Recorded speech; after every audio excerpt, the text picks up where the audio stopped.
this is here. Our speaker will be started with Dr. Ronnie. Dr. Ronnie George, President, Vision Research Foundation, Chennai, Senior Consultant and Deputy Director, Glaucoma Service, Sankara, Professor Elite School of Optometry, Chennai. After that, Dr. Omar Rafiq from UK, he will speak about iStent. Dr. Omar now is working as glaucoma specialist consultant ophthalmologist in UK. After that, Dr. Basil Qaddura, he will speak about Cahuc Dual Blade. Dr. Basil is specialist ophthalmologist, working eye clinic, Odivalla Hospital, Sweden. And the next speaker will be Dr. Ali Sheikh Ami, as they speak about trabeculotomy in congenital glaucoma. I am working as consultant ophthalmologist and glaucoma surgeon in Al-Nahda Hospital in Oman. After that, our guest speaker, Dr. Zainab Akhtas, he will speak about GAT.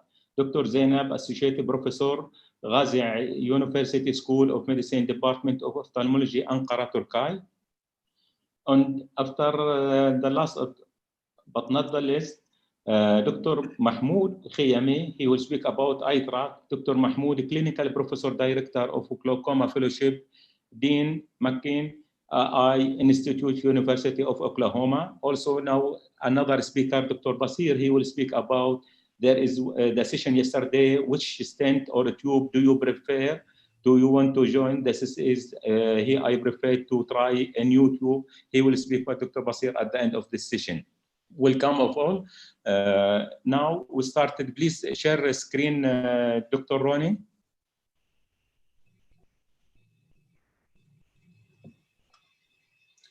Good evening and thank you for the invitation. I'll be speaking about selective laser trabeculoplasty. These are my financial disclosures, none relevant to the talk. So I'll basically cover about how it compares with ALT, how it works, how it's done. And I'll spend some time talking about the current evidence regarding its efficacy in different situations compared to medication in POAG, in angle closure, and in a real world situation. And talk about some of the challenges with using SLT. So the mechanism is supposed to be the laser coagulation triggers a cytokine response. And these cytokines recruit macrophages which help clear up this cellular debris in the trabecular meshwork and cleans up the trab meshwork. And this actually increases outflow. If you look at the way SLT works, SLT creates temperatures in this region, almost close to 100 degrees Celsius, at which point tissues vaporize. And that's the reason you maybe all be familiar with this slide, which shows this punched out lesion that you can see with SLT of a trabecular meshwork.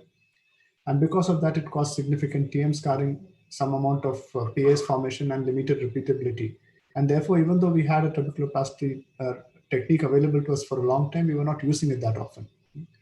With the SLT, you get a more gentle treatment of pigmented cells alone, and you achieve selective thermolysis. And this is achieved using a frequency doubling ND-YAG. And what happens here is you get much less temperature elevation, under 40 degrees Celsius, much lower than the coagulation or necrosis levels required for coagulation or necrosis. And you can see the amount of energy absorbed by the argon laser when the argon laser is applied to cells as compared to the ND-YAG laser, and how it's much more gentle on the trabecular meshwork as compared to the ALT.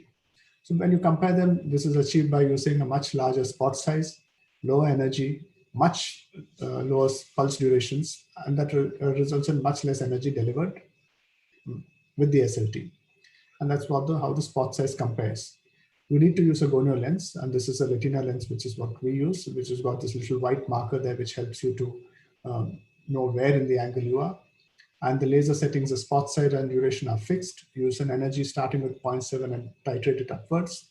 You require low energies for more pigmented trabecular meshworks, and you typically treat 90 to 360 degrees. So let me see if this video works. And yeah, so what you're seeing there is the spot size and the laser is being applied. You may not be able to see the small champagne bubbles, which are an endpoint. And at that point, you can try and reduce the energy a little bit more and move on. So you always start with the upper angle first so that the bubbles don't block your view.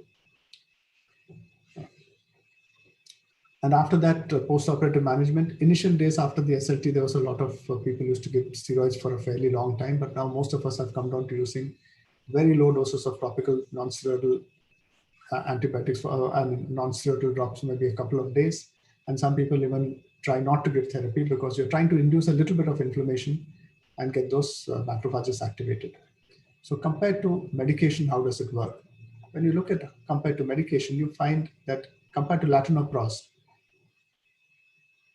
where 90% of eyes achieve more than a 20% intraocular pressure reduction, with SLT only 90 to 180 degrees, you saw less effect. But once you reach 360 degrees, you got almost 82% of eyes which reached the 90%, which reached the 20% intraocular pressure reduction at least.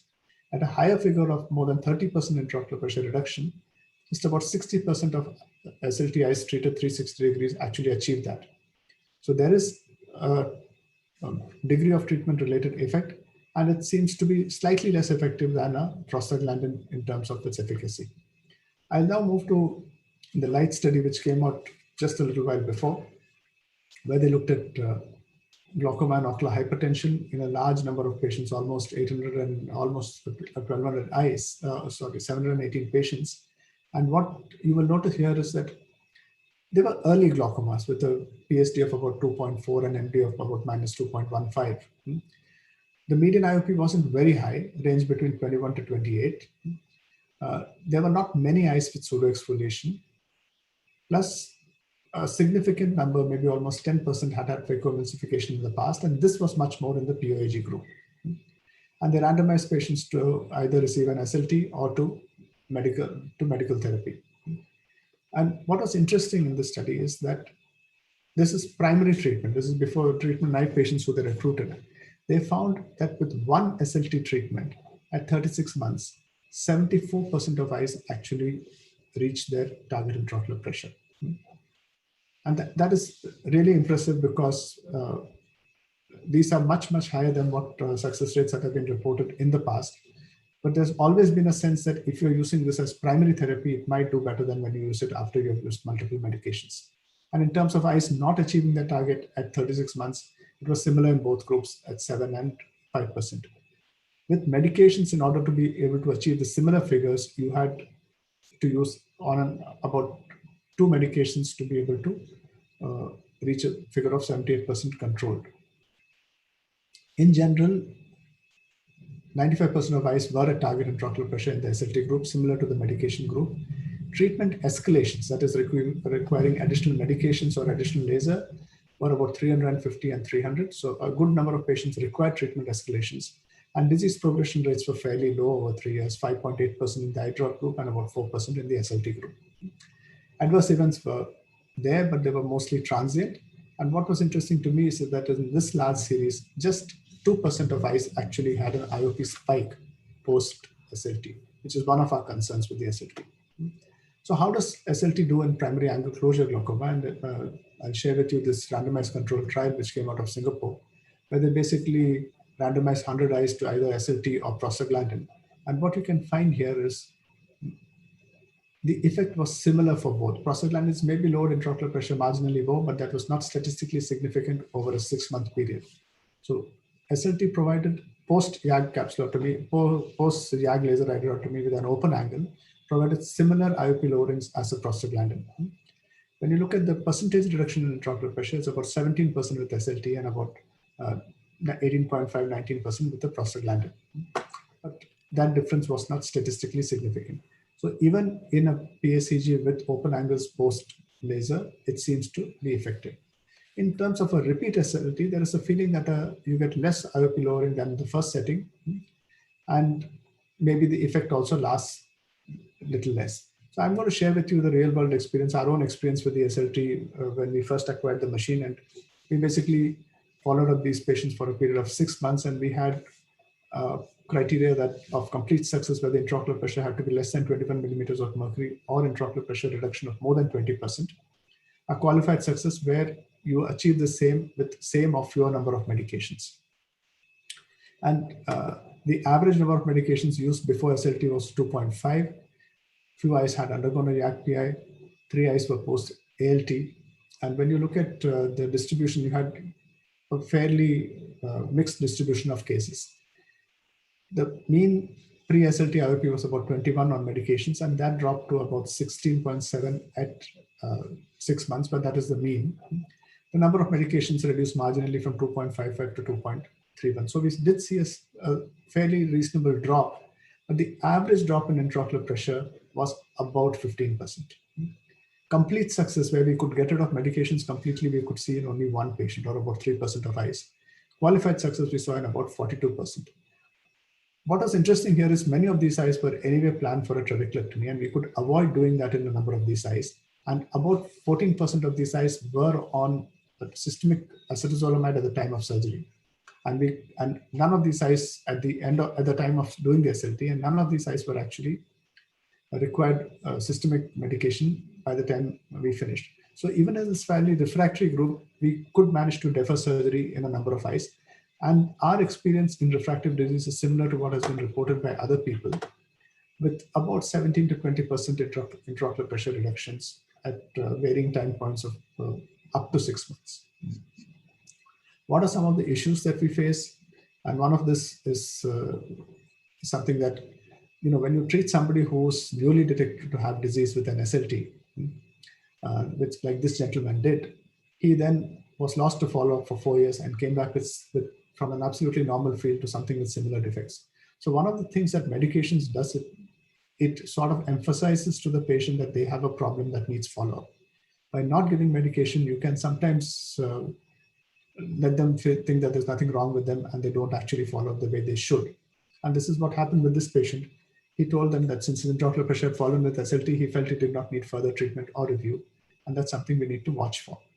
The other concern that you have is that patients who have been treated with prostaglandins have reported lower success rates with SLT as compared to patients who have been treated with other medications. So there was a feeling that maybe the prostaglandin use can impact laser trabeculoplasty success, but this is one paper which showed this. But there are other reports after that which say that there is no difference in the outcome whether a patient is on a prostaglandin or not.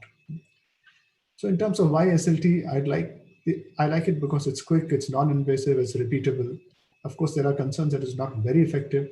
Cost of the machine is significant, and not everybody has access to the device. So in terms of how I have changed using my SLT over the past few years is now I tend to do it earlier in disease. I tend to use it more in POAG and maybe in difficult cases of primary angle closure glaucoma. I'm careful using it in pigmentary and pseudoexfoliation glaucoma because you can sometimes get an intraocular pressure spike. I tend to avoid using it in congenital anomalies of the anterior chamber angle, uveitis, and eye syndrome, and traumatic glaucoma. Thank you. Thank you, Dr. Ronnie. This is on time. Please stop sharing. This next speaker, Dr. Omar, please share your screen. There is many questions for you, Dr. Ronnie. Please, Dr. Omar, can you start sharing your screen? Do you advise SLT as a primary modality of treatment in a primary open angle glaucoma? I definitely advise it as a primary modality in ocular hypertension. In early POAG, I would consider doing it. I think the second question is how long the effect lasts. With primary treatment, the effect tends to last fairly long. As I showed you from the light study, at 1 year, almost 75–80% of patients had actually achieved 20% intraocular pressure drop. And I tend to do a 360-degree SLT at the same setting, unless the angles are very pigmented, because there you can throw up quite a bit of inflammation, and I might do a little less. I might do 180 degrees. And okay, Prashant Bhatia is asking me what percentage of post-SLT spikes required emergency or urgent filtering surgery. I've been fortunate so far. I've had only a couple of really bad spikes who we could manage medically, but there are reports that up to 2% of eyes may require some sort of filtering procedure because of an intractable spike. Is there any trial if this is the prostaglandin analogous working? That means this is more possibility to work the SLT. Is there any idea about that? No, I am not aware of any study, but it's an interesting thought. I don't know whether any of the other speakers have come across any material in the literature. Any idea for another? May I ask Dr. Ronnie about the 11% pressure spike after the SLT you had? Do you usually use alpha agonist before or after the SLT? Yes. For your patient? Okay. Yes, Because there's a very nice Norwegian study with 3 arms, prospective study. They had a group with eopidine or alpha agonist, a group with NSAIDs after the SLT, and a group with placebo. And placebo and NSAIDs group, they had similar IOP at 6 months, but the eopidine or the alpha agonist group had lower pressure spikes after the SLT. The question also, Dr. Ronnie, when do you stop the alpha-gan or brimonidine after doing the SLT? No, so what I do is typically just before the procedure, we put a drop, maybe Yes. half an hour, 45 minutes before. I don't put it after that. If the patient is already on glaucoma medications, I don't stop them. Hmm. Yes. If the SLT is a primary treatment. Yeah, if it's primary treatment anyway, I just put 1 drop of the alpha agonist. That's all, just 1 drop once to prevent that acute spike that you can get after the SLT. Yeah, thank you, Dr. Ronnie. We shift now to the next speaker, Dr. Omar Rafiq. He will speak, I prefer iStent. Please, Dr. Omar. Yeah, hello, good afternoon, good evening in the UAE. Assalamu alaikum to everybody. Thank you to the organizers for the kind invitation. So I'm going to talk about specifically the iStent. It's not, to caveat, it's not that I actually prefer it, but I guess there's never the same rule that fits every single patient. So I do prefer it for a very specific type of patient, and I think all my colleagues will obviously share with me, it's not for everybody. Just as a trabeculectomy is for a certain patient, you know, there's different modalities. I think in our practice, it just adds on to our armamentarium. Just as Dr. George has spoken about SLT, I do SLT a lot as well. So it's not the fact that there is a preference, but for the right patient, I do prefer it, and I'll explain why. So no financial interest. So the objectives of the talk are to understand really the roles of MIGS in glaucoma. However, I'm going to keep it very succinct, just specifically looking at iStent. And there are a few generations of iStent now. We're on the 3rd generation, which is the latest one. So that'll be nice to kind of go through the different aspects of them. I'd like to give a better understanding to iStent specific patient selection and talking about the generations as well. With glaucoma, we know there is a massive capacity issue, and that is really magnified, especially in the day and age that we're living now with COVID.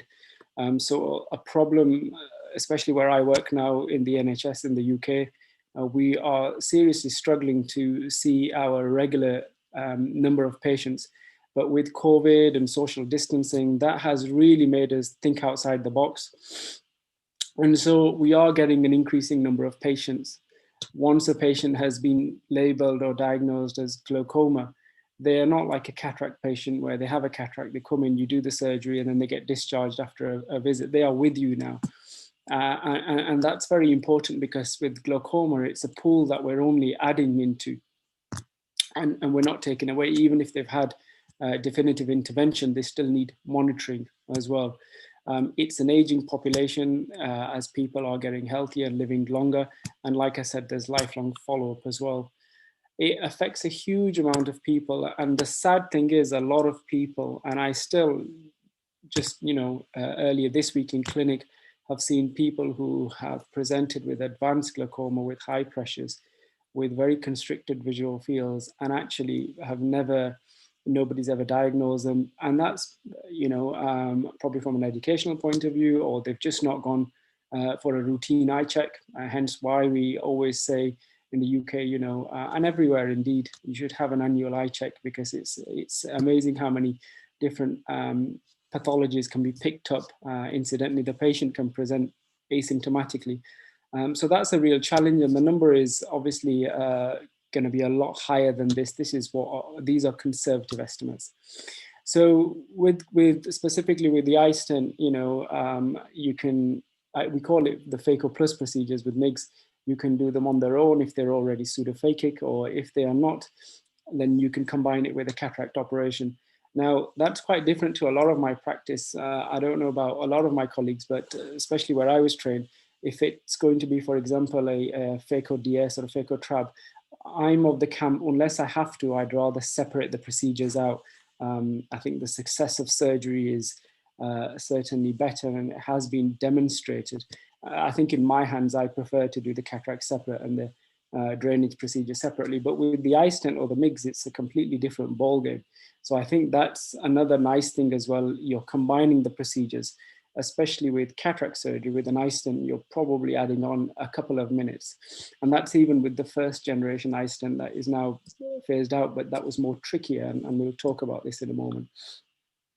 So there are different MIGS, and I'm not going to labor the point. Some address inflow, some address outflow, and essentially they work by draining aqueous into the Schlemm's canal and also the potential suprachoroidal space. And this is kind of a nice dual approach with the eye stent. So why MIGS? You know, why specifically are we as a glaucoma fraternity looking for something that is, by its simple name, minimally invasive glaucoma surgery? I don't know about a lot of my colleagues, but especially if I've done a drain, you can do a beautiful trabeculectomy, and the next day the patient can have pressure in the very, you know, kind of very low with hypotony and choroidals. And then you can do another procedure where you think that didn't go too well, and the patient's doing fine. So it is very unpredictable in the early stages, and hence when part of my consent process is I make sure that the patient has a proper understanding of what is about to happen, because these are procedures that patients can lose vision.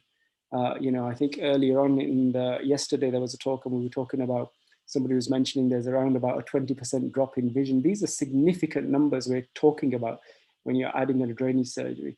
When I'm doing an eye stent, I don't really lose any sleep over it. You know, for me, it's something that I'm very comfortable with now in my practice. Of course, it's a different cohort of patient. You're going to get them earlier.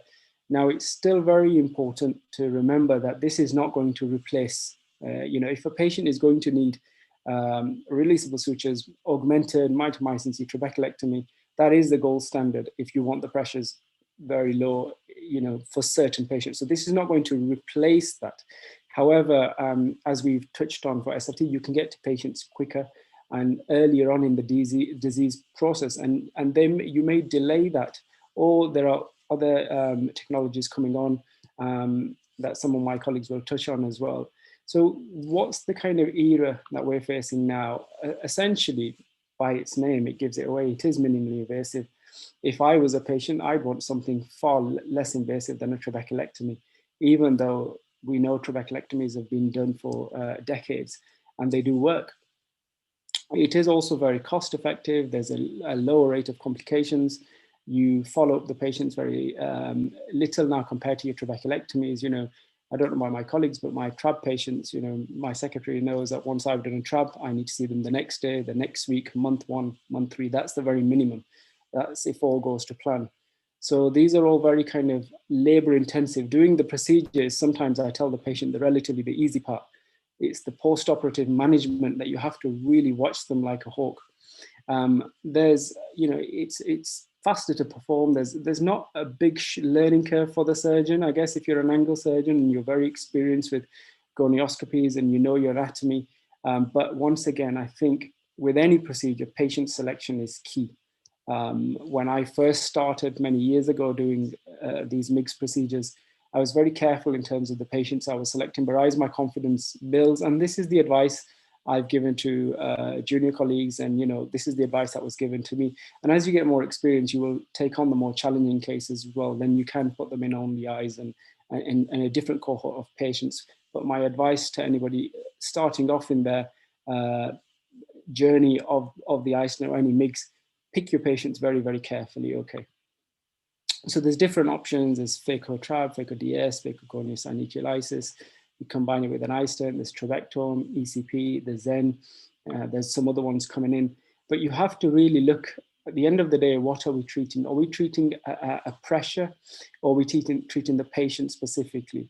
Remember, to us, a pressure means a lot, but actually you've got to remember who you're saying that to. If you've got a patient presents to you in clinic, and in the UK, a lot of my elderly patients, they live on their own, and you know, they have arthritis and hands like this, and you give them small drops and bottles to put in. It's very difficult in a real world scenario for that person, or for me to expect that that patient is going to put those drops in. Or even if they attempt to put them in, you know, the actual compliance is very decreased. And we also know the increased number of drops or medications you give, compliance really drops down as well. So every patient, I ask them, you know, about compliance. And I think that's quite important, because a lot of patients will put the drops in the night before they come to see you, or in the morning, because they know they come into your clinic. However, it's quite nice to have a non-threatening approach and ask them, you know, because the information they give you is going to dictate my next management plan. And once they trust you, then they kind of open up, and you'll be shocked at how many patients initially say, look, I do put my drops in, and then say, look, you know, I'm not here to judge you, but how many times have you missed in this last week? And you sometimes get 50%, if not more. So it's important to understand, going back, why that patient is struggling to put the drops in. Is it because nobody's there? In our practice, we can then get district nurses in who can go into the homes at certain times to put the drops in for the patient. Obviously, around the world, the situation is very different. But try and basically don't just give a medication to a patient assuming that they are going to put that in. You know, simple things of asking them to demonstrate installation technique and punctal inclusion, and interspersing the drops, giving an adequate time in between the drops, not have a drop washout. That's very important. So this is the first generation iStent. This is the one I started off with. And it can be a bit tricky in the first kind of few patients that you put it in, because you can easily pull it out, and it's one device, one stent per device, which is different to the newer device. Okay, this has now been superseded with the iStent Inject, which is now also being superseded by iStent W. And the way this does is you can just see as the iStent has come in, I don't have a pointer, unfortunately, I can't point to it, but you may just be able to see in Schlemm's canal where the insertion of the iStent is. Okay. And there's a serrated edge. So once it's in and you're quite comfortable it's in, you tend to give a little wiggle, and you tend to get a little heme reflux, which is a good sign. And that's how it looks. It's one of the patients that seen post-operatively. The second generation iStent, so this was designed also in the same manner, but I feel that the company listened to the surgeons, because I think some surgeons found it very difficult, and I can understand why, and some abandoned the procedure. So the new device is slightly different.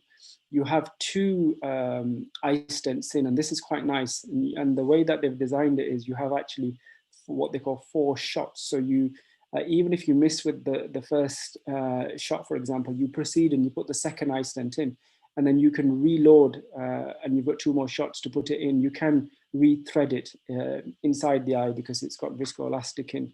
And it's quite a nice, simple way of putting in, because you're not having to thread it into Schlemm's canal. It's a bit like cannulation, you know, but you're cannulating Schlemm's canal. With this, you just go in directly, making sure there's not a huge amount of pressure. So this is the iStent Inject, but on the bottom right it might look exceptionally similar, but there is a small but very subtle difference. Now at the bottom right, you'll see the latest one, which is iStent W. And I was actually speaking to the iStent team just a couple of days ago. And the reason is with the iStent Inject, you just kind of cannulate it directly, and you press the button, and it injects directly. You're not having to thread it in. But what they found was that the flange was sometimes going in through Schlemm's canal if you were slightly forceful. With the newer iteration, the iStent W, it's exactly the same, apart from the flange is slightly bigger.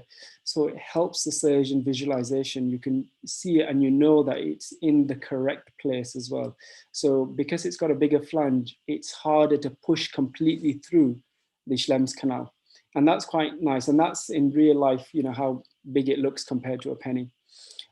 This is one of my patients. Just before I left the UAE, we introduced it into our hospital. And this is a patient with the eye stent injecting 2 of them, sitting quite nicely. So it's a micro bypass stent that can be canal-based and suprachoroidal-based as well. Having this dual category approach, it really does help because of the reasons that we've already spoken about. It has demonstrated very promising results. There are some patients, of course, you're not going to put them in, namely neovascular glaucomas, your thyroid. Like with anything, you know, it's not one size fits all. There are some small adverse events, you know, stent obstruction, PCO, but remember, a lot of these patients were done at the same time as cataract surgery. So you could argue that was going to happen anyway as a direct result of the cataract operation, but it's not fully known. So during my fellowship, we actually looked at this. This was with the 1st generation eye stent, and we found essentially that the mean IOP had reduced by about 30% at 12-month follow-up. So we were quite pleased, you know, and this is a year follow-up. And this is what I've been finding continually going on as well. So excuse me, Dr. Omar, Dr. Aisha is offline and he's telling me that last slide. Yeah. You please know, yeah. So this is specifically just kind of trying to taper it down from MIG's perspective on eye stent alone. I think everybody will agree, you know, and we've got some really good talks coming up and I'm excited to listen to them. You know, it is an exciting frontier. We've had for a long time, not much development in this field, and now it's just ballooned. So thank you very much. Okay. Thank you, Dr. Omar. Dr. Omar, there is one question from the participants. Is MIGS advised in advanced primary open-angle glaucoma with temporal island visual field? Like I said earlier, it depends. I mean, essentially, if you are going to, depends on what that, I have personally, in my experience, put it in an only eye advanced complex patient who's done very well. But once again, that's with a patient who knew exactly what he wanted. He'd lost his vision in the other eye from a trabeculectomy, a drainage procedure, and he was adamant he didn't want a drainage procedure. So they are very extreme cases. So I did a phaco eye stent with him and he's doing well. He's still on medication. But on the whole, no, if you want pressures very low and you think it's threatening fixation, then you really are heading for drainage surgery. So the gold standard, you know, if they've already had trabeculectomy, then you're going to go for a tube. But if not, then I would still always say it does not replace. There is always a need at this moment in time for a drainage surgery, and the gold standard, even with Zen, I think one of my colleagues may or may not talk about it, but at this moment in time, there's still a need for trabeculectomy, unfortunately. Okay, thank you, Dr. Omar. Now, Dr. Basil Khaddoura will talk about the Cahook dual blade. Yes, can you see my screen? Yes. Yes, can you see the laser pointer? No? No. Okay, fine. Yes. So, hi everyone, my name is Basil Khaddoura. I'm a glaucoma specialist at Uddevalla Hospital in Sweden. The second part of this talk is given to me by my colleague and mentor, Dr. Barnett, who works with me at the same hospital. I have no financial disclosures, and the objective of this talk is to learn the indications and maybe contraindications of KDB, learn different techniques of KDB, intra and post-operative tips.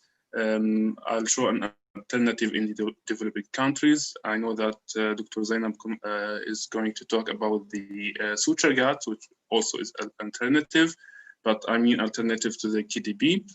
And I'm showing our result in our clinic.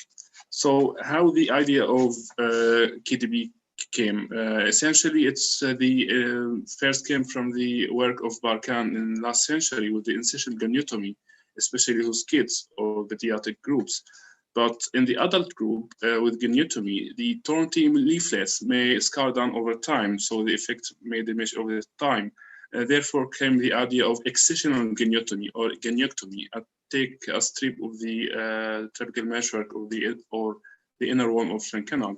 Here we can see the dual blade with this foot blade, which can just be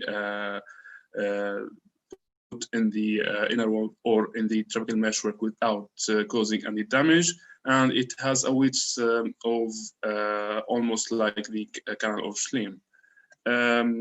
This early work of Professor Cahook, they compared the histopathology of 3 methods, namely the MVR blade to the left and the microelectrocautery in the middle and KDB in the right. You can see that with the MVR bleed, it's causing a lot of damage to the surrounding tissue, including the sclera. But in the microelectrocautery, it wasn't so much damage to the sclera, but it was non-complete removal of the TM with leaflets here, which may cause inflammation and fibrosis. But with the KDB was smoother, almost complete removal of the TM. What about techniques and the operation? I think the best to show the operation of Professor Cahook himself doing the operation. It's speeded up a little time for the time's sake. You can see it's like cataract surgery with the viscoelastic, and then we zoom or focus to the trabecal meshwork, come with the dual blade, and we start with a side. It's one of the techniques, and come along from the other side to take a strip of the TM. And thereafter, we can just remove it with the forceps, and we are sure that from oozing that it's all right with the operation coming oozing from the collector channels. What about the techniques? The first one is inside out. We start in the middle and go to one side, and in the middle again, and go to the other side. This is the first technique. The second technique is called mark and meet technique. We mark at the one side, and then start with the other side 3-4 hours and come and meet it to take a strip of TM. The third technique, outside in technique, we start from the one side here and the other side to the middle, here the other side as well, and we take part the TM leaflet. Who are good candidates for KDB? As Dr. Omar Rafiq has said, you must just consider the cooperative patient selections, good gonio view. I do advise to do a lot of gonioscopy in the clinic first, and then maybe on the routine cataract cases, in the cases to get used to the tilting of the microscope and patient's head. Do choose in the beginning early to moderate primary open angle glaucoma. After maybe when you gain a little bit experience, you can start with the advanced form. Also, certain types of secondary open angle glaucoma like PEX, pigmentary, and steroid responders. And when you gain experience, you can take also some angle closures.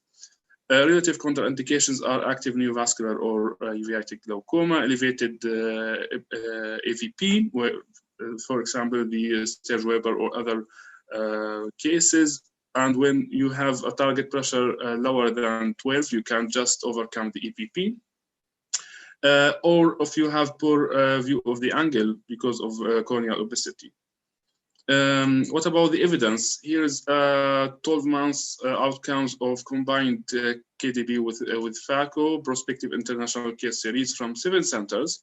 And it's real world data sitting for 52 eyes. All of them were open angle glaucoma. They did have higher and lower IOB subgroup analysis. It was very nice. I'll show here that if the IOB is a little bit high from the beginning, it's a very good lowering effect with about 30 to 40%. But if the IOB is around 13, maybe you don't gain a lot of IOB lowering. But in this lower IOB subgroup, it was about 1 fewer medications after the surgery. So you can use it to get rid of 1 medical if you want. What about, we know that it's effective as when it's combined with cataract, but what about standalone procedure? Here's another outcomes of standalone KDB, but it's retrospective, 53 eyes as well. And they did do higher and lower IOB subgroup analysis. And here we can see that they did have a lot of IOP reduction, just depending on the IOP before the operation. If it's high, it's very effective. It's low, maybe the 20%. But all the patient had medications reduction from 2.5 to 1.5. Well, if you want to just remember one slide from this talk, just focus on this one. KDB can use also with angle closure. This is an early results of 12 months outcomes of KDB. They did phaco plus gangliosidocytosis and KDB in chronic angle closure patients of 42 eyes. You can see that most of the patients had moderate to severe glaucoma, and most of them used 2 to 3 molecules. But look at the results, very, very promising. But here I just want to emphasize that we need more studies to have 2 or 3 arms, maybe one arm with phaco, another phaco GSL, and third with all the 3 operations to be sure that KDB is a plus. And also most of the patients didn't have any medication at 12 months. What about KDB versus other TM-based mix? We know that one of the most effective TM mix is the 360 GUT. We know that. But look here at the retrospective analysis of about 100 patients comparing KDB versus Cahook at 6 months. They had almost same pressure at 6 months and the same medications as well. And here is a very nice study, came for 1 month ago, published in Journal of Cataract Refractive Surgery. It's the second head-to-head study after the compared study. We know that they compared iStent versus Hydros. Here they compared phaco and Cahook KDB versus phaco and iStent. And there were about 86 patients with each arm, and the main outcome, primary outcome was 20% reduction of IOP. And in the KDB group, they reached this outcome in almost 95%, but in the iStent, it was just 85%. You can see here how the pressure is a little bit better, even with the green line here. Green represents KDB, and the same thing for the medication, a little bit better, which was statistically significant also with the KDB. So if you don't have access to the device, or if the patient can't afford it, the health system can't afford it, this is a very nice alternative of Dr. Asham Shibani. It's called BANK, bent up internal needle goniotomy, and it's he's taking hypodermic needle 1.5 millimeter length and doing like cystitome, and then doing just like a hook and taking the TM strip. He's having a very good results. So this can be an alternative to the KDB if one don't have the access, but one must just try with the gonioscopy out before doing it. What about our results in our hospital? We just started with this 3 years ago, and we have done more than 200 operations, and we do it like to lower the eye pressure if we see any progression in the visual field or the cap to disc ratio, but we don't do it as phaco plus or phaco mix procedure indeed. We just take regular controls like the cataract, 1 day, 1 week, 1 month, etc. And we give intracameral antibiotic and NSAIDs after the operation for 4 weeks. We just add dexamethasone eye drops just in case of hyphema, level of hyphema, otherwise no steroids. We don't use bilocarbine routinely post-op, and we don't stop anticoagulation medication for patients. We included 50 patients in this analysis, and we excluded a lot of them because of other causes. Most of our patients had pex glaucoma. Some of them had normal tension glaucoma and ocular hypertension, among others. 60% were standalone and 40 were combined procedure with phaco. And you can see that we have almost similar pressure reduction as the published data, with 24 months control. As I said, we don't do phaco Cahook as phaco mix procedure. Just we do it to lower the eye pressure. So we didn't expect to have lower medication after the operation. We did have some complications, and as showed here, and most of the hyphema were just transient, and the corneal edema and the cyclodialysis cliff also were transient.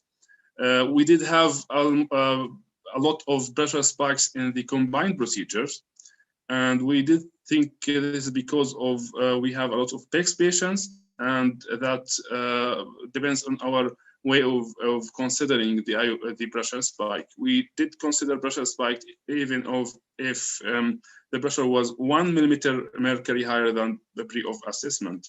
But in the other studies, the percent was about 4 to 10%, but they consider pressure spiked only if the IOP is 10 millimeter mercury higher than pre-op assessment.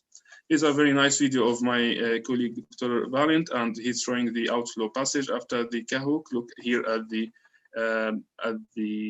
vessels here, the collector channels, how the very nice passage of the aqueous, which is a very confirming sign that it works.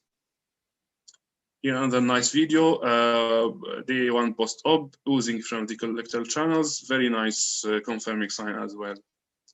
Here's a very interesting and funny video. It's called the aqueous vein. It's also at post-op control. Aqueous vein is a mixture of blood and aqueous at the same time, and it's basically the 8 of the collector channels they go into the superficial episcleral venous plexus, and they call the aqueous veins. So it's also a very confirming sign that we have very good results. Take-home message. KDB has good IOP lowering, both combined with phaco and standalone. You can see the effect from the day 1 post-op, but wait until 3 months for full effect. It's a fairly safe procedure and doesn't take so much time. Be aware of IOP spikes after combined or PEX glaucoma. You have to take regular follow-up visits like an eventual cataract surgery. But in case of hyphema, maybe you can take a lot more visits. Can be done with a lot of glaucoma types. Thank you so much for your attention. Thank you, Dr. Basil. Please stop sharing your screen. Yeah, I did. Yeah. I have a couple of questions. Yes. Yeah, please, Dr. Thanks for great talk. So first of all, I would like to thank you for reminding us to emphasizing its place, the KDB's place in patients with chronic angle closure glaucoma. That's what I believe, and also its place in patients with moderate to advanced glaucoma, because the incisional trabecular meshwork techniques gives you a good IOP reduction. So this is important because they are safe procedures. So it's important in advanced cases and also chronic angle closure glaucoma.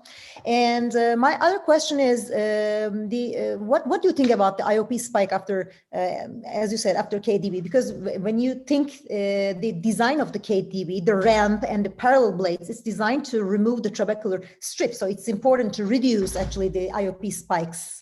So do you believe you see less IOP spikes post-operatively compared to other trabecular meshwork outflow procedures, incisional procedures? Or do you have any observation like that? Well, as said, we did observe that it was more than the published data regarding the IOP spikes. But we did have more in the PEX side patients. So, you know, here in the Nordic countries, PEX is a very common problem. So we don't give the Amox or acetazolamide after the operation. Maybe it's one of the causes, but until now we haven't figured out why this happens. But we have to be observant for those kind of patients, quite simply. But I don't have the answer, unfortunately. Okay. Thank you. Basil, please. Right. Basil, one quick question. What do you put the patients on post-operatively? What kind of steroid do you use and how often? I don't use steroid. It's just NSAIDs post-operatively. But if we have hyphema level, we give him steroid. We know that it's very inflammatory. So we just put it as the routine cataract case, NSAIDs post the operation, about 3 to 4 weeks. That's it. Also, I have one question, Dr. Basil, regarding to the hyphemia. It is the most common complication of this procedure. In case, in combination between the CAHOOC and the phacoemulsification, in your practice, would you tell us what is the degree of the hyphemia that you face in your practice, please? According to the 50 patients analysis, there were 7 patients, so it's quite common. But don't forget that most of our patients are elderly group patients. They do have anticoagulation medications. We don't tend to stop them according to our routines, but I know that others do it. Maybe it's wise to do it. But I do believe that, and according to my experience, it's go over just very, very fast, 1 to 2 weeks, and it's okay. I have seen 2 patients who were vitrectomized for 2-3 years, and they have microhyphema, not hyphema. But the microhyphema just went to the posterior chamber or posterior segment of the eye, and came to me with light perception after the operation because of the hyphema, microhyphema. But after 1 week, the patient came, and 2 patients of them, and they were saying like before the operation again. So I do think it's not hyphema. It's a blood reflux from the collector channels. So I do think it's very, very transient. So that means, sorry, Dr. Hassan, we lost 6 minutes. We started the next presentation. Yes. We lost 6 minutes now. I will start sharing my presentation. I will start my presentation now. Trabeculectomy in congenital glaucoma. Why I prefer to do trabeculectomy in congenital glaucoma? We know this is congenital infantile glaucoma can be classified as a primary when isolated trabecular dysgenesis, or the secondary glaucoma when associated with another neonatal or developmental anomaly as iridocorneal trabecular dysgenesis.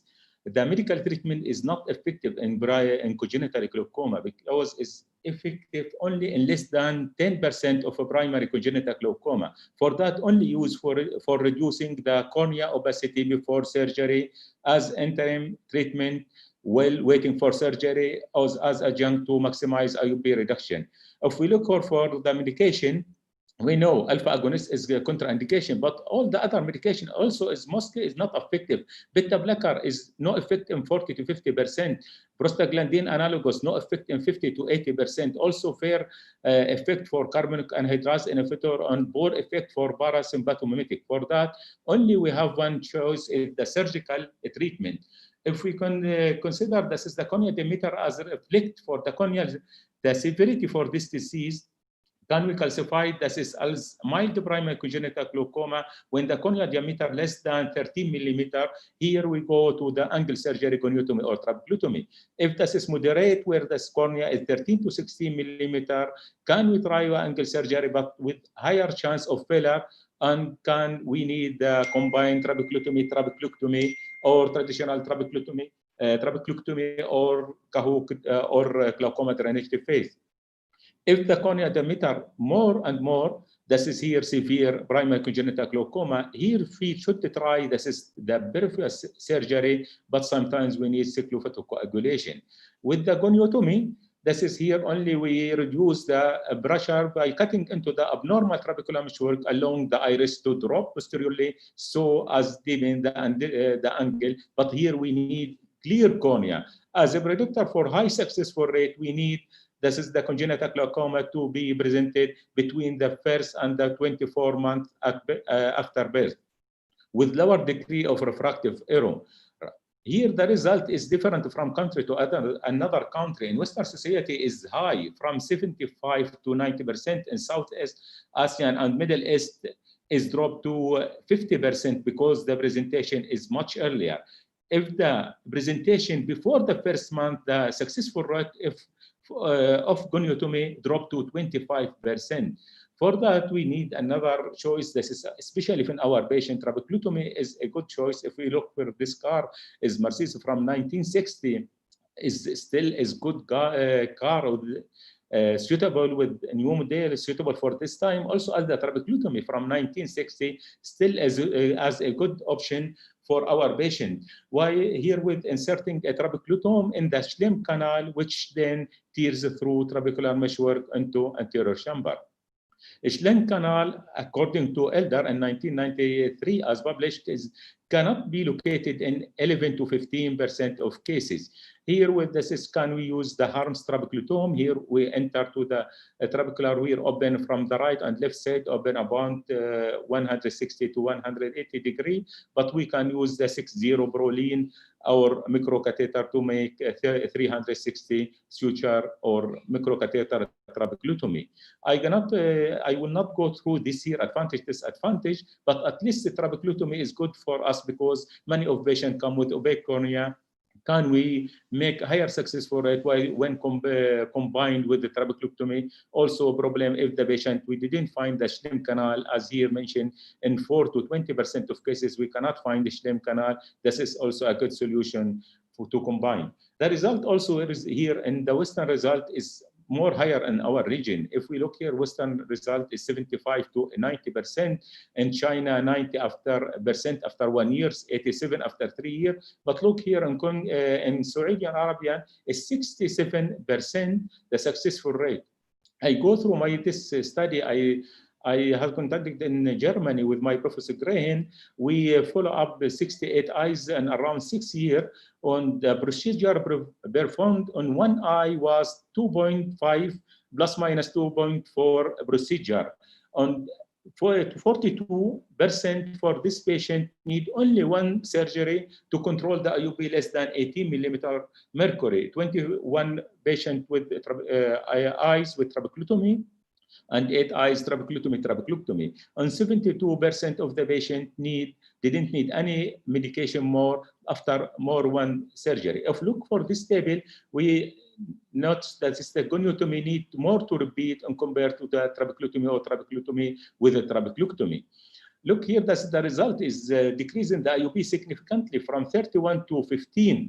We look also here for the axial length growth and compared to the post-operative pressure. Here, we compare this is the last post-operative axial length minus the pre-operative divided over the age-matched axial length on the last minus to the first visit. And here, if the result is 1, that means the axial length for the patient go on the growth parallel to the age-matched group. But if this is from 0 to 1, that's still growth, but less than age-matched group. But if this is less than 0, that means is a stop growth, increasing the axial length. And this is here the advantage. If we're looking for this group, here 11 patients, we have 11 patients. All these patients have post-operative pressure less than 17 millimeter mercury. For that, we notice that if the patient with 17 millimeter mercury or less will stop the growth of the axial length, this was good result. If here we see the patient after controlling the pressure, this is the axial length grow parallel to the age-matched group. Also, the corneal diameter will not increase more and more. See, this patient presented to my clinic in the last year in July with very hazy cornea. And after the 3 or 4 months, this is increased after the trabeculotomy. Here, trabeculotomy, this is the cornea is more and more clear. On the last visit before 2 weeks, this is an examination for all. This is the axial length is parallel to the normal age-matched, no significant error. If we look, this is also significant reflex with totally clear cornea. For this surgery, trabeculotomy can combine or modified trabeculotomy. Can we make this is here modified with the combined with the trabeculotomy? After doing the trabeculotomy on the right and on the left side, can we cut a small part of the trabeculotomy with iridotomy? But here we advise to close the flap very good after the surgery to avoid any hypotony. The successful rate here in the study conducted in King Saudi in King Khalid Eye Hospital, that was the successful rate 78%, but here with no coexistent anterior segment abnormality. If associated with anterior segment anomalies, this is the successful rate decreased to 45%. This one patient presented more than 4 years and follow up until now with Sturge-Weber, all abnormality that associated with Sturge-Weber as facial hemangioma, brain hemangioma, all that. After the trabeculectomy, this picture after 2 years from the follow-up, not from the first, but the finding down is from the beginning on March 2016. Note this is the IUB high on the left side on dorzolamide with the cornea diameter, hazy cornea, thick cornea, axial length more around 2 millimeters than the other eye. Here after the surgery, this is here the surgery on, sorry. This is the surgery here for the left eye that done. And we notice this is on the left up, this is the pressure, the intraocular pressure drop down, and after that go parallel to the normal eye. On this is here, if we notice also that the axial length, down length, also go parallel to the other eye, to the normal eye. Also corneal diameter also go parallel to the normal eye. The corneal thickness after the surgery and controlling the pressure after 2 months, we notice this is over the 4 year now that the corneal thickness is stable and around the same as almost the same as the other eye. Here there is another combination we make. This is phaco trabeculectomy. Phaco trabeculectomy, here we use, fisco trabeculectomy, we use viscoelastic material to inject in the Schlemm canal. This is remain 4 to 6 days. This is prevent collapse of the Schlemm canal and create a barrier to the migration of fibrinogen released by the ciliary body during the surgery. This study conducted in Turkey in 2008 and found this is better result than the trabeculectomy, 91 compared to 68. I make the same study, viscotrabeculectomy, but compare trabeculectomy with the trabeculectomy. And in Syria, when I was in Al-Muasa University Hospital, one eye for viscotrabeculectomy, another eye trabeculectomy, and I find the same result. Only the advantage of viscotrabeculectomy in the first week, no hypotony, but after that, in the last visit, we noticed this is the same result with a slightly decreasing IOP with the trabeculectomy combined with the trabeculectomy. This is also as a modification. This is also effective, but Dr. Zainab will go through this about this operation. Another modification is non-penetrating. The non-penetrating here, all the normal non-penetrating also effective. Here we create only infiltration through the anterior chamber through the trabecular distal membrane across with this direct access to the canal of Schlemm. After dilating of the canal also will be more effective. I conducted also another study before around 15 years before I traveled to Germany and published with Professor Baha Nuruddin from the American University of Beirut. And we found this is one eye in 8 patients, one eye trabeculectomy, another eye viscocanalostomy, and find this is very good result on comparable result at both eyes.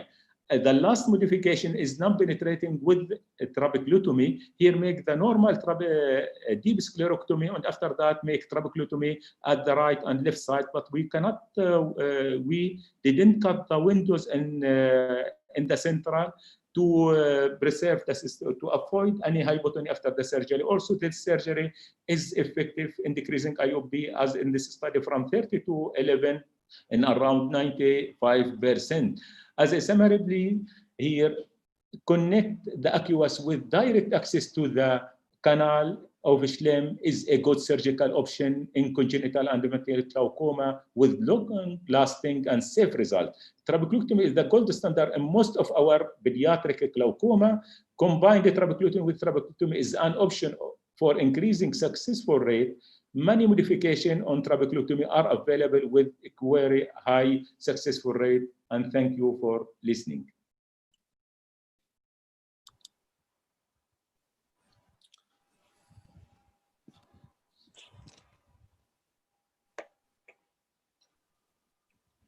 Please. Hello? Yes, Dr. Ali, thank you, Dr. Ali, for this nice presentation. Very nice, comprehensive talk, Dr. Ali. Thank you so much. Dr. Ali, I have a question. I just want to ask you, how many of your patients that have had the trabeculotomy, when you say that it lasts for some time, I mean, did some of these patients progress to tube surgery or another procedure later? How many years is it lasting for you? That is for the study that done in Germany, you mean? Yes. Yeah, this is in Germany. They didn't prefer to do glaucoma drainage device at all. After this is failed, that trabeculotomy go to the trabeculotomy. Otherwise, they go to the cyclophotocoagulation. They didn't prefer to go to glaucoma drainage device. But here, from my experience here in Arabic country, I prefer to do a trabeculotomy with combined trabeculotomy, but I do here the trabeculotomy. I close the trabeculotomy significant with realizable suture and with 2 fixed suture to avoid any hypotony, and I am waiting the result of trabeculotomy. If trabeculotomy decrease the pressure and avoid any bleb, this will be a very good result. We didn't need to open and remove the realizable suture. If this operation after follow-up failed, I go now directly to glaucoma drainage device. There is also trend can you make to try, if you find this is better result and decrease the IOP lower than before the surgery, can you go to the trabeculotomy from inferiorly? If you, there is another option, if you can go and make from beginning a 360-degree trabeculotomy. Thank you. Welcome, Doctor. How was your patient profile in your country in terms of congenital glaucoma, like advanced glaucoma or mild to moderate glaucoma? No. Here also is very advanced, Dr. Zainab. It also come with the late stage. Also, most of the patient in 13 millimeter and more. For that is also we prefer. This is for the goniotomy. Most of the patient is not indicated for goniotomy. We cannot see the anterior chamber on most of the cases. Same here. I mostly do external procedure in kids. That's why. Yeah, for that. Same here. Yeah. Welcome. Please, Dr. Zainab, let we start with Dr. Zainab because we didn't have time more. Please, okay. Dr. Zainab. So thanks again for the invitation and for organizing this meeting today. At this time, I'll talk on why I prefer GAT in kids and adults. I have no financial disclosure. So I'm going to talk on, I'm going to give some technical pearls in adults and kids and these clinical situations down here. And I'm going to give some short clinical data explaining this. So to do GAT, we don't need any sophisticated surgical instruments, as you see here. We need gonio lenses and knife and suture and cautery, as you see here. And it's almost indicated all patients with open angle glaucoma. It has a wide variety of surgical indications, as I'll show you. So the first paper came out from Texas, from my friend Grovers and his team. So they found out GAT surgery, with GAT surgery, they achieved 40% IOP reduction in patients with primary open angle glaucoma and almost 60% IOP reduction in patients with secondary open angle glaucoma. This is very quite good results. So we have, of course, some contraindications like similar to KDB. So we should be careful with patients with on anticoagulants and patients with synechias in the angle, and also angle closure glaucomas with PAS and neovascularization and unstable IOL, also a relative contraindication for this procedure. So let's go through the basic steps of this surgery. This is an adult patient with primary open angle glaucoma. So we create 1 to 2 millimeter, once we are in the anterior chamber, 1 to 2 millimeter goniotomy incision and slightly push the posterior lip of the incision and then insert the 6-0 Prolen or 5-0 is okay, Prolen with the blunted tip in the anterior, in the Schlemm's canal and advance it till the time we see the tip coming out of the incision here. And then carefully grab the distal part of the suture and pull so that it gives you a nice 360 ab internal trabeculotomy, as you see here. Okay, so what about the kids?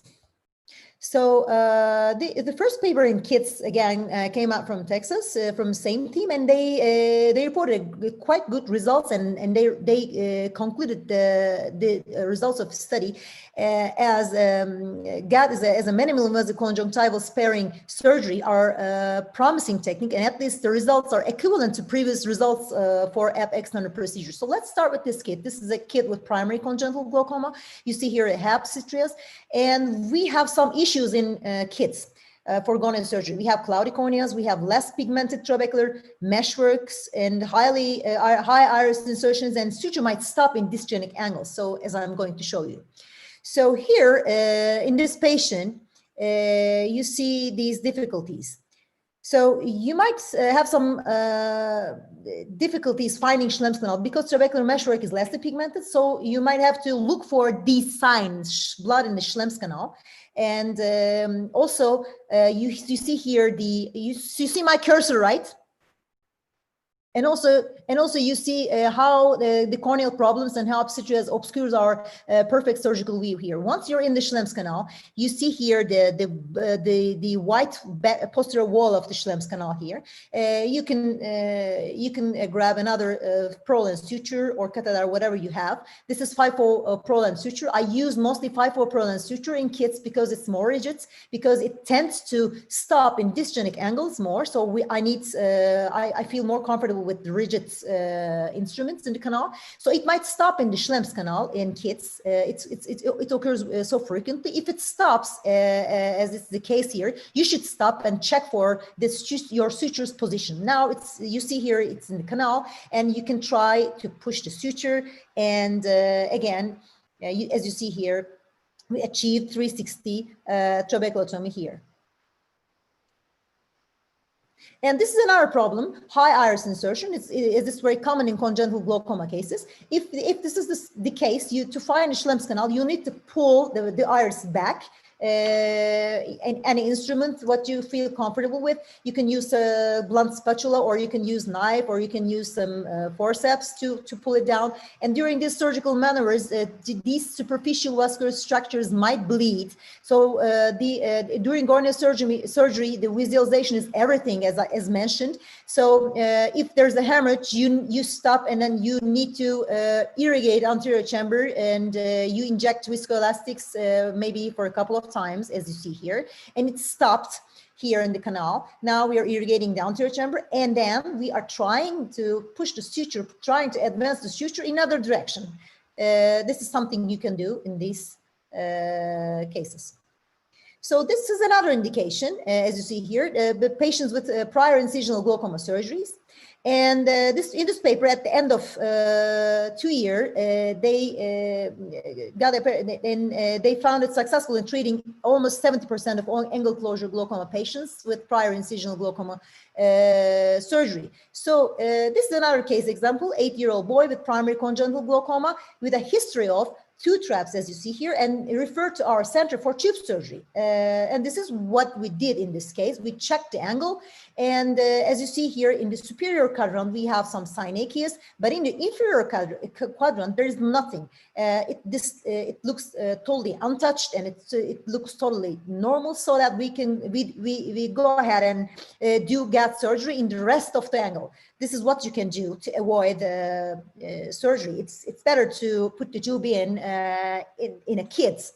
So we aimed at going inferiorly. So after the goniotomy incision, we pushed the suture inferiorly, as you'll see here. So in these cases with the previous filters, suture might hit the previous filtering area, and then it might get into anterior chambers, but sometimes it might get into posterior segment through PI, or it might stop. These are possibilities, and it stops here. When it stops here, this is not the end of the world.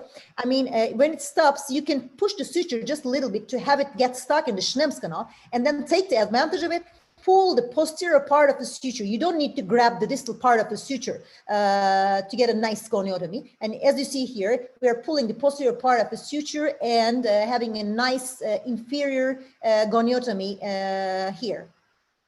This is what you can do. And now this patient is going great. At the end of first year, you see here the post-operative second day appearance of the case. So what about the other clinical conditions? I'm going to talk on just a little bit post-PPV and silicone oil removal eyes. These are tricky eyes. I mean, sometimes you might not have to do some conventional surgeries in these kind of eyes. You see here, I need to stop. You have staphylomas, you have conjunctival scars, you have everything. You cannot even apply diode laser here in this case. So we check the angle after irrigating the silicone oil particles. Angle looks okay here, and then we go ahead and do GAT surgery in this case. So GAT gives you another option here in this case, another step. So I'm going to show you similar case here. And this case has a history of PPV and a tube surgery here, as you see here. And there's a tube, but he still have a high IOP and also the drop allergies. So we go ahead and do GAT surgery. But during GAT surgery, after the goniotomy incision, this is what we see here. Silicone oil particles getting into anterior chamber. So that's one of the reason I do GAT surgery in these cases. It makes sense in these cases to wash out all silicone particles and open up and tear up the trabecular meshwork and get in the Schlemm's canal.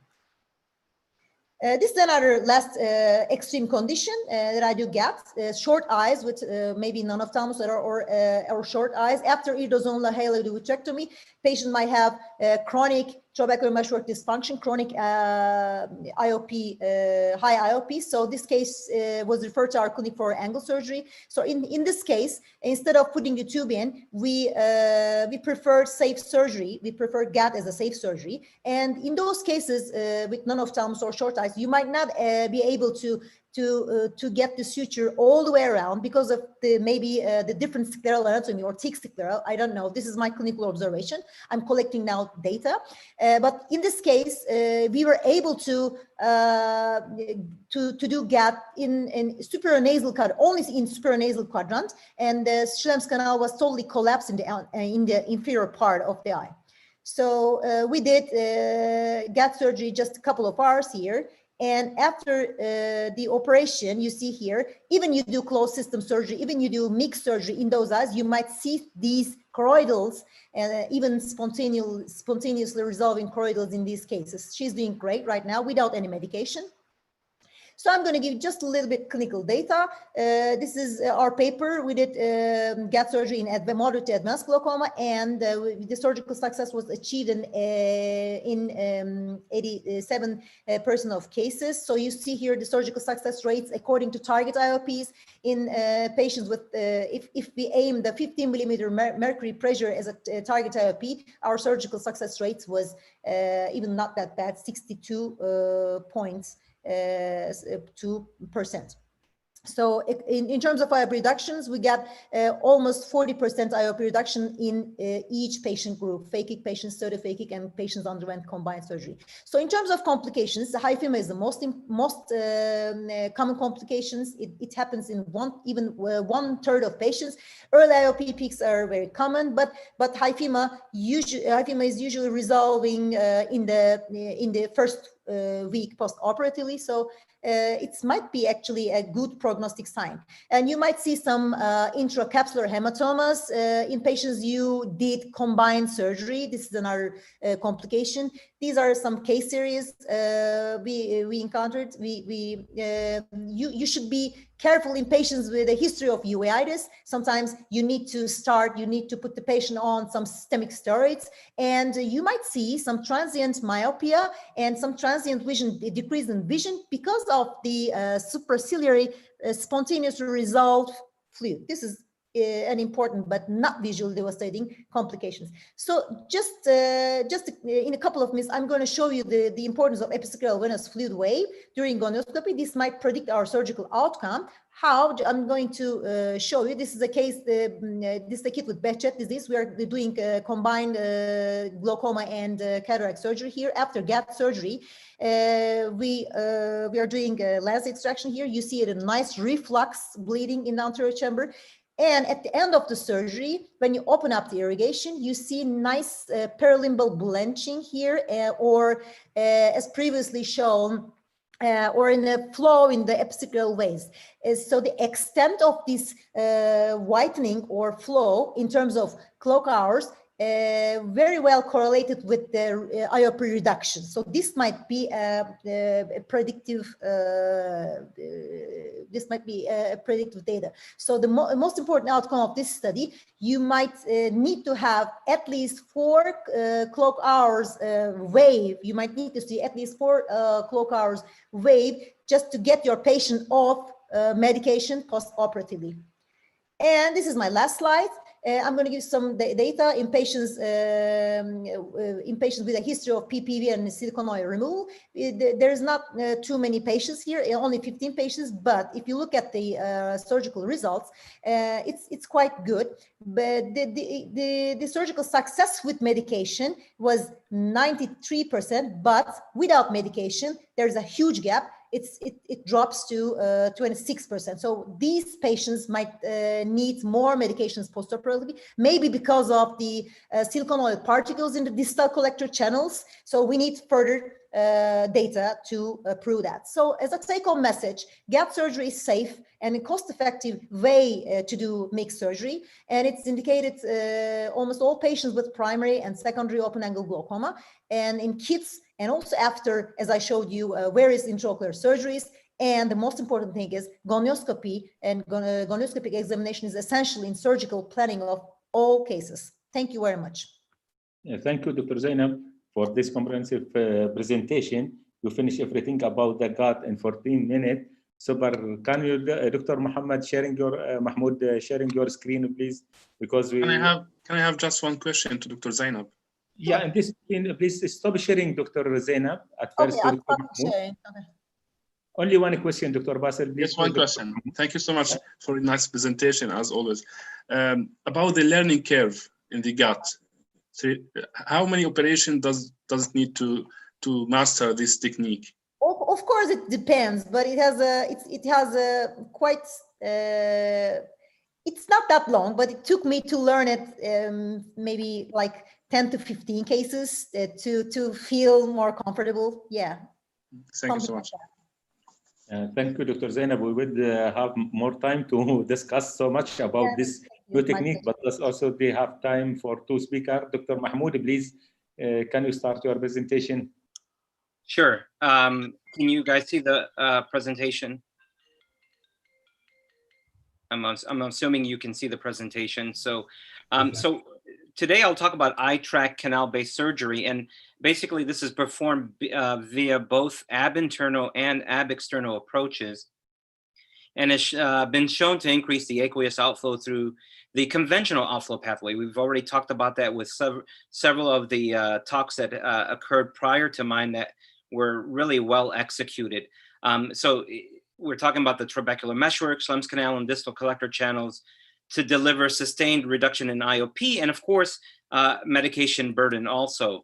Now, the genesis for the ab internal procedure was when we looked at my large case series for traditional canaloplasty, that's the ab external approach with the eye tract catheter, we noticed that there was a subset of patients that had no suture. So we weren't able to get around the whole way. And after 3 years, these patients only had viscodilation, and they actually did really well from an IOP standpoint, as well as a medication burden standpoint. And we were able to reduce the medication by quite a bit. So at the time, the iStent had just come out, and we were familiar with ab internal procedures. And so I'm trying to get my, sorry, I'm having difficulty moving forward here. Okay, so at the time we were familiar with ab internal procedures. Those of us who do pediatrics are definitely familiar with ab internal, and so our knowledge with ab external is what led us to try this via an ab internal approach with really good success. So why does eye tract make sense? And so we've looked at the Schlemm's canal here in prior studies, but Schlemm's canal is essentially a circular channel in the eye that collects aqueous humor from the anterior chamber and delivers it into the bloodstream via the anterior ciliary veins. And increasing IOP leads to progressive collapse of Schlemm's canal. Several nice studies have shown that. As Schlemm's canal collapses, active flow area decreases. So, you know, here we take a look at the distal outflow system, and you can see Schlemm's canal right here with distal collector channels that then drain into the intrascleral venous plexus and off into the aqueous veins, draining to episcleral veins. Some very nice work done by Professor Gong that really showed that there were significantly more herniations in collector channel ossia in open angle glaucoma eyes as compared to normal eyes. And so this is a study that showed that you had trabecular meshwork herniated into canal and also blocking collector channels. Of note, in normal eyes, most of the herniations were partial, whereas in open angle glaucoma patients, half of the herniations were partial and half were actually complete herniations. So 61% of the collector channel ossia were blocked in POAG eyes as compared to 14%. And here's a pictorial here showing you in normal eyes, collector channels are open. Here's herniation into collector channels, partial herniations, and here's a complete obstructed collector channel because of herniation. And some studies have shown that with pressures as low as, believe it or not, 30, you can have these herniations occur. So viscodilation here of the canal actually leads to fractured trabecular platelets. And this was shown by a nice study by Kaufman et al. And here pre-viscodilation in the control eye and after viscodilation, you can see the fractured trabecular platelets. So not only does eye tract deliver a precise volume of OVD via this pressurized viscodilation inside the Schlemm canal, that leads to this dilation of canal with possible creations of microfractures and focal disruptions within trabecular beams. And so very much similar like what GATT does, this is a little bit less destructive, yet you're essentially doing the same thing. So for patient selection for ab internal canalplasty using the eye tract, obviously this is an atraumatic tissue sparing, minimally invasive glaucoma option that I definitely use for early to moderate. And in fact, sometimes we use it in severe cases, both in phakic and pseudophakic patients. One way of looking at it is if you have a patient that you need to reduce the intraocular pressure with open angle glaucoma. If they have uncontrolled, so if you have a patient that has uncontrolled IOP, with or without prior, let's say, eye stent, as was discussed a little bit earlier, or patients that have uncontrolled pressure on 1 or 3 drops. Another way of looking at it is in your patients that you want to reduce medication burden. So basically control patients with or without prior surgery, control patients that are 1 to 3 drops, patients that are symptomatic for multiple reasons from having glaucoma drops, or maybe let's say they have dry eye syndrome. And of course, your non-compliant patients, and all of us that deal with glaucoma know how much of an issue this is. The biggest thing that I want to also mention is, active patients, young patients. In fact, not just young patients anymore, patients in general. The ability to preserve quality of life is a huge factor that I think we're going to look more and more into, as opposed to just fixating on intraocular pressure. So what's the mechanism of action of this procedure? And that is basically there's two things here. There's a mechanical effect, and that is when you circumnavigate the eye tract microcatheter through Schlemm's canal, you get this mechanical effect which essentially breaks the adhesions in canal. It breaks any tethering of the juxtacanalicular trabecular meshwork, and it separates herniations of the inner wall of Schlemm's canal from the outer wall.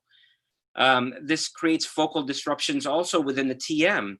You also have another effect by the viscodilation property of this procedure. And so there's a precise amount of volume that's been pressurized of viscoelastic that's delivered in Schlemm's canal, and this dilates canal.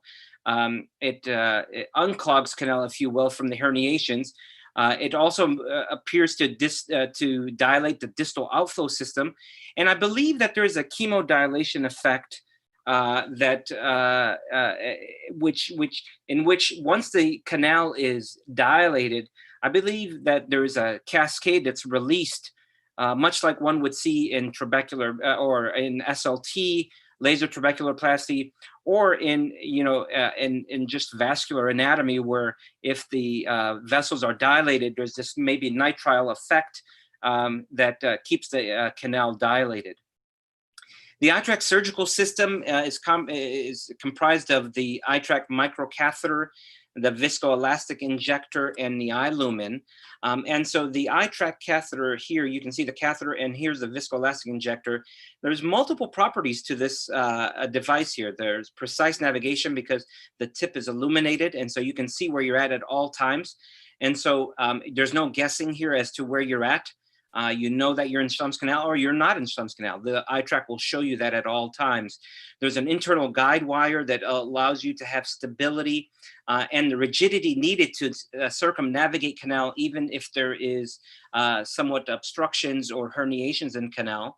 And there's the viscoelastic injector, which controls how much viscoelastic is released into canal. So there's a precise delivery. And again, it's hyperpressurized. So here's a better look here. You see the lit tip that is your navigation system at all times throughout the procedure, so you know where you're at. There's the guided wire within the catheter. And of course, this is hooked up to the viscoelastic injector. So we'll take a look at the procedure itself, and then I'll share some data. This is Mahmoud Kiyami from the Dean McGee Eye Institute, University of Oklahoma. We're going to look at iTrack ab internal canaloplasty, known as ABIC. First step is to create a paracentesis a couple of clock hours from the future otomy site. Viscoelastic is then placed into the anterior chamber to hyperpressurize the AC. And you can see me priming the iTrack catheter right now, and you can see how much OVD is expressed onto the cornea.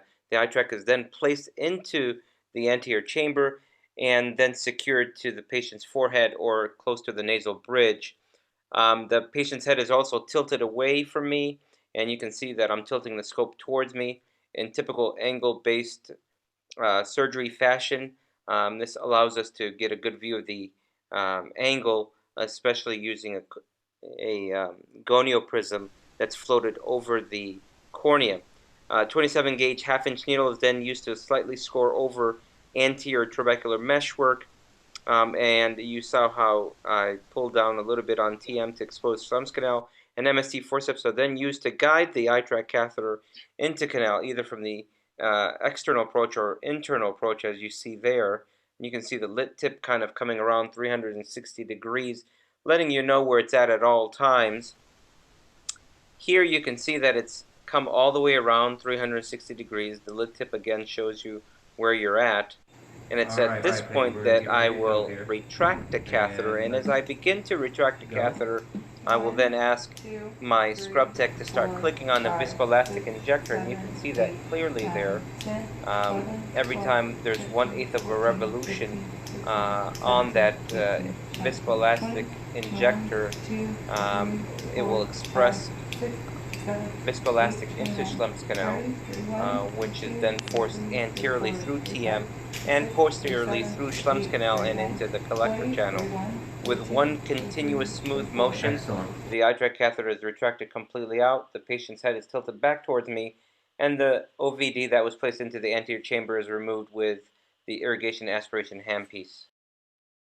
So that in a nutshell was the procedure. Let's take a look at our large 3-year follow-up of ab internal iTrack in patients with open angle glaucoma. This is essentially a non-randomized, single academic center-based retrospective review evaluating the long-term surgical outcomes of iTrack phaco versus iTrack alone, performed by 2 attending physicians, 4 fellows, and 22 residents at the D. McGee Eye Institute in Oklahoma City.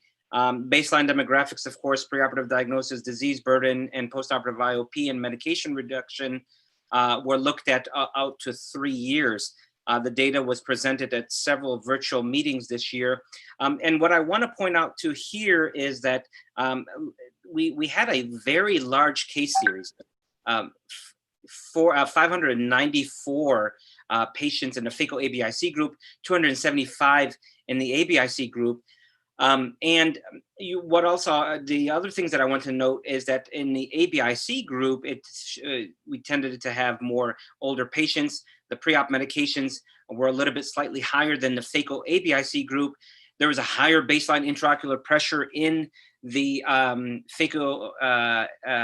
the ABIC group. And we truly looked at true disease here, where there's more advanced parametric disease in ABIC versus phaco ABIC. So just to harp on that a little bit more, we are looking at true disease, folks, here in our case series. The majority of patients had mild to moderate, and you can see what that meant here on their Humphrey visual fields. But we did have about 20 to 25% that fell into the severe category. And overall, we had about 3 years out, just over a 20% reduction in intraocular pressure. And I just want to keep you abreast of the fact that we started off with very low IOPs to begin with. The lower the IOP to begin with, the harder it is to reduce. So I think that 20% plus is a very meaningful figure. We did reduce the medication burden by anywhere from 30 to about 58% in patients out from 2 to 3 years, depending on what you're looking at. And the other thing that I wanted to do with our data was actually stratify it to look at patients that had higher intraocular pressures to begin with. And so if we looked at patients that had a higher than 22 pressure to begin with and higher than 25, how much pressure lowering did we get?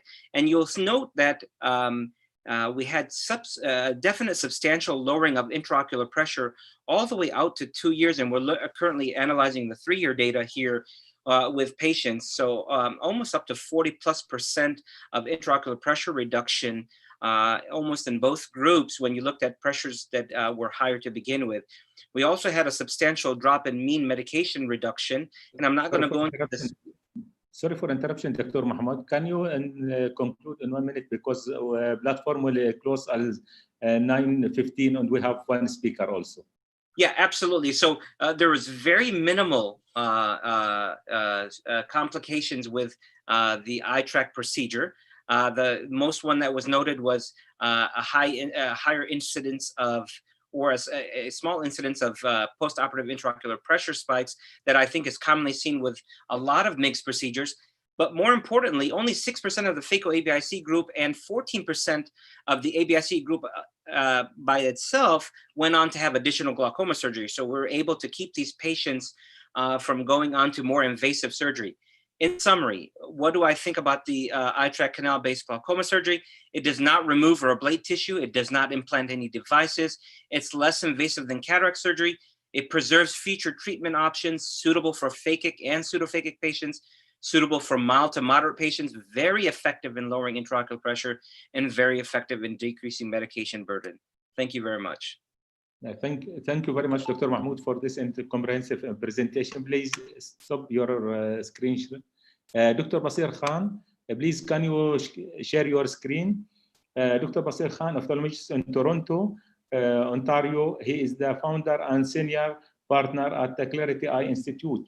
Dr. Basir will speak about which stent or tube do you want to insert in the anterior chamber. He prefer to try a new tube. Please, Dr.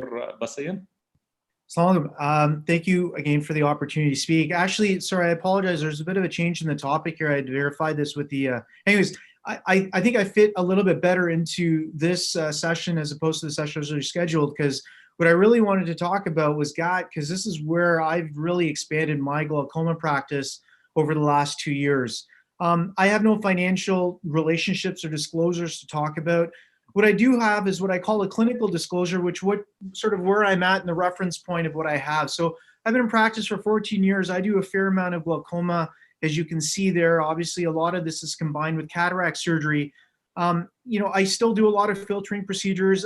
Deep sclerectomy was sort of my go-to procedure for a long time as a first-line therapy. It still is for filtering procedures. I have a fairly extensive history and experience with canaloplasties, obviously trabeculoplasties and the express shunts. We get stuff quite a bit in Canada early on as opposed to our US colleagues. So we've had eye stents now for about 8-9 years. Certainly the Cook double lid Zens. We've gone through iterations with the gold shunt and side pass, both of which are no longer available for us, and certainly with tooth shunts and some of the other procedures listed there.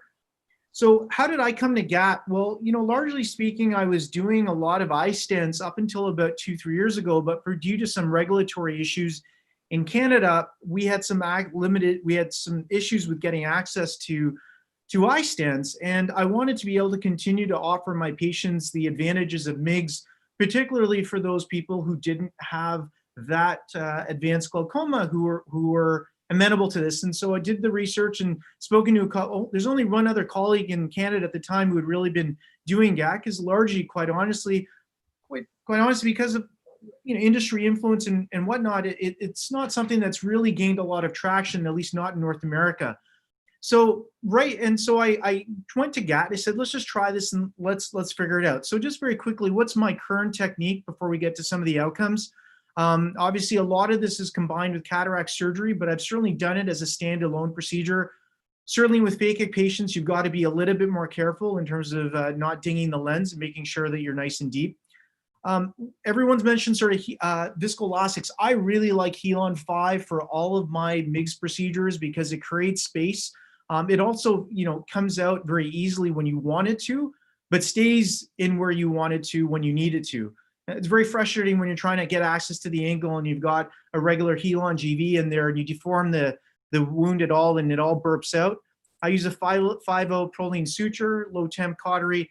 I don't use an MVR blade. I like to use a 25 gauge needle to strip open Schlemm's canal. I find it's the perfect size.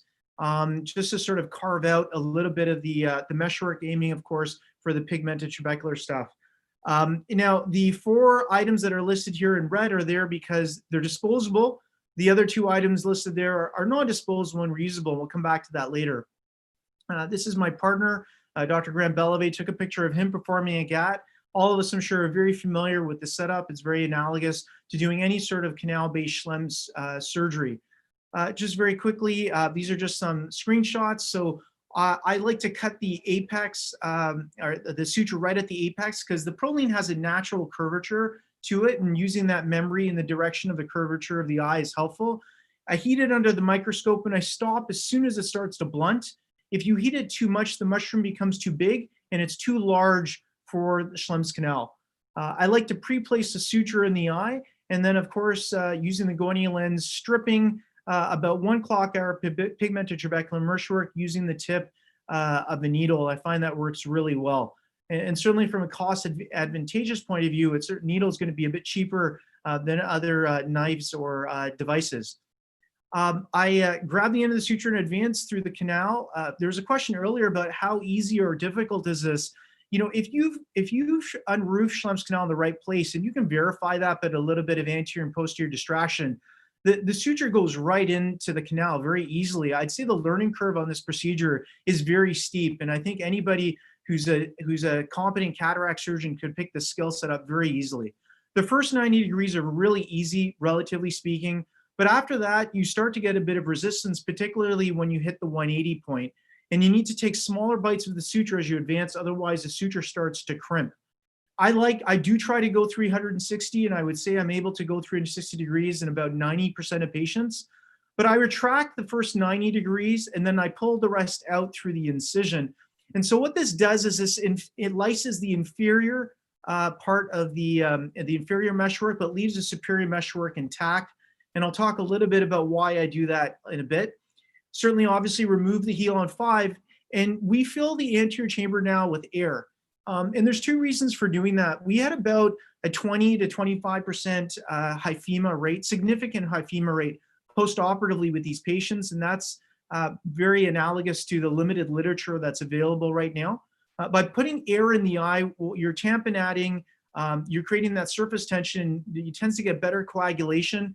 And so our hyphema rates are probably less than 2 to 3% now after we've done this. And certainly by putting an air bubble in there, you're keeping the iris away from the trabecular meshwork, reducing the rate of PAS formation.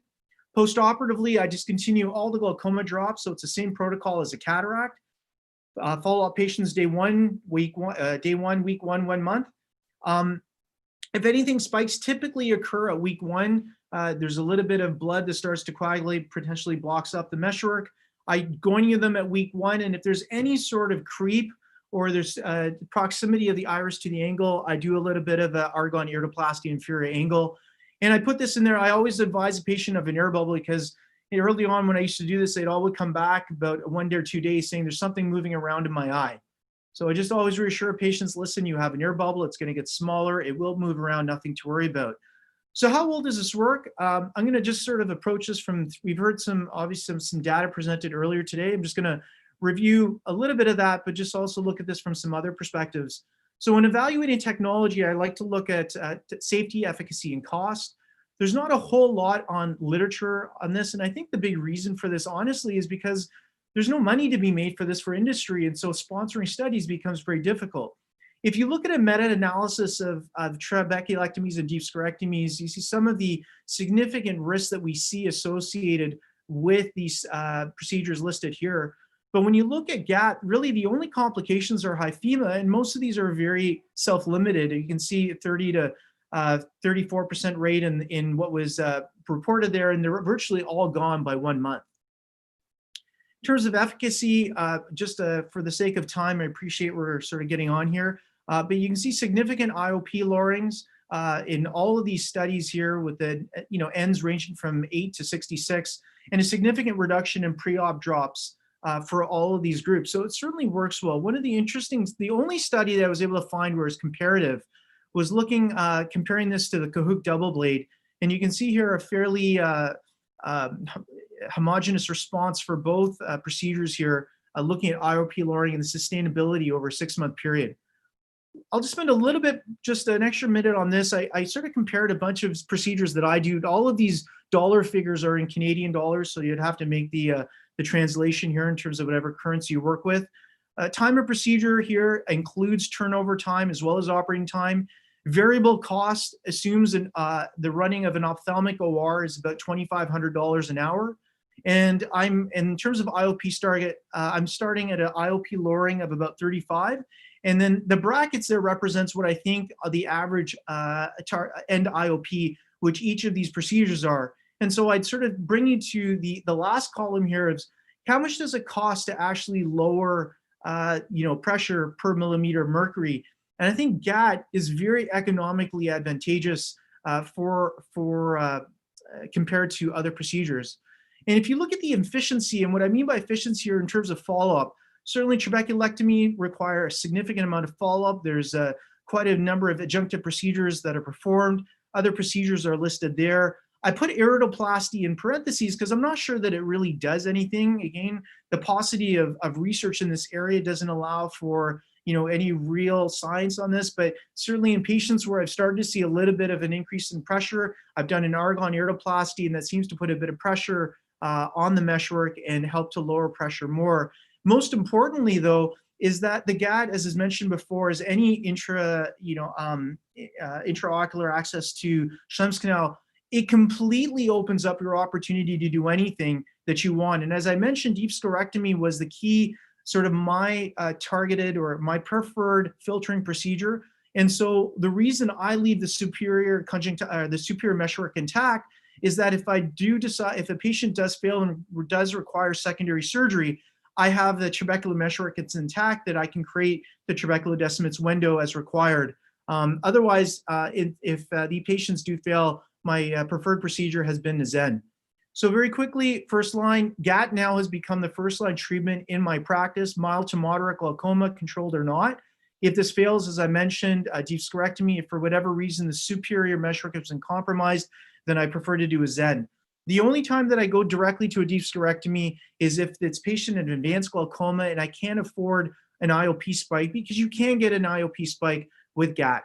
So in summary, this is a relatively safe procedure. It's effective. It's certainly cost advantageous. I think it's technically easier than most other glaucoma procedures. I think from a safety protocol, it allows for early intervention with patients. And even if you compare the cost of this to drops, for at least in North America, it costs about $1,200 a year to put a patient on a prostaglandin on an annualized basis. I think this is an excellent, I've had the opportunity, I've got pictures there of Shami Eye Hospital in Amman, Jordan, and that's a PRCS in Lebanon. I've had the opportunity to do a bit of volunteer work in the Middle East, and I look forward to returning soon once we're past this crisis. But the point here is that I think this is an excellent option for managing glaucoma, particularly in the developed world. This is, for those of you who've been in Jordan, this is Habibi's in the downtown Amman. It's the best Kanefa, at least in Jordan anyway. So thank you very much for the opportunity, and I look forward to joining my colleagues in the Middle East soon. Thank you, Dr. Basir. Now this, we should. Thank you, Dr. Ali. Thank you, Dr. Basir. Good evening, Dr. Basir. Sorry for yesterday. I hope you enjoyed today the presentation and giving your talk, and you appreciate to join us also for the second time. It's our pleasure. Yeah, thank you, Dr. Mahmoud. Only that's one question before the ending. This is comparison. This is the cost, Dr. Mahmoud. 1 minute. Yeah, 1 millimeter per millimeter mercury. If we compare the Stacat with the eye track, how much cost the 1 millimeter mercury by eye track? Sorry, can you repeat the question? Eye track versus what now? With GAD, how much do we compare? This is now with the cost. The millimeter mercury costed around $47 by with GAD. How much costed with the eye track? Yeah, sure. I mean, the eye track is going to cost you money, but with the with GAT, you have there's no reversing the tissue destruction that you've done. And nowadays, with what we're looking to do in the future and try to resuscitate and revive the outflow canal, as well as trabecular meshwork. In fact, we have pharmaceuticals that are actually directed to this area.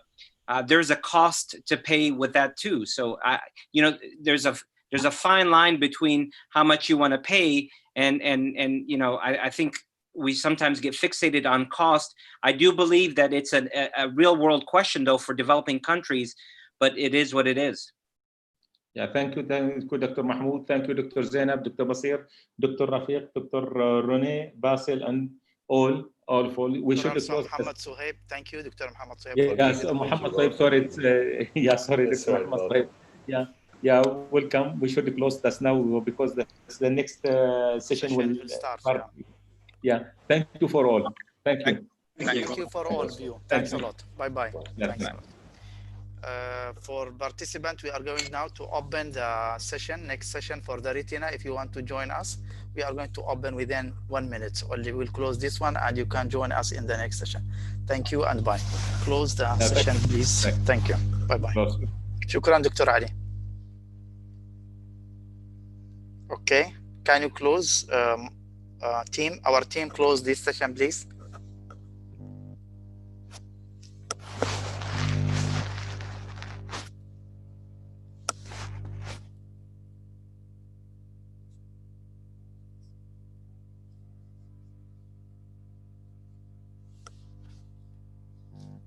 Medina.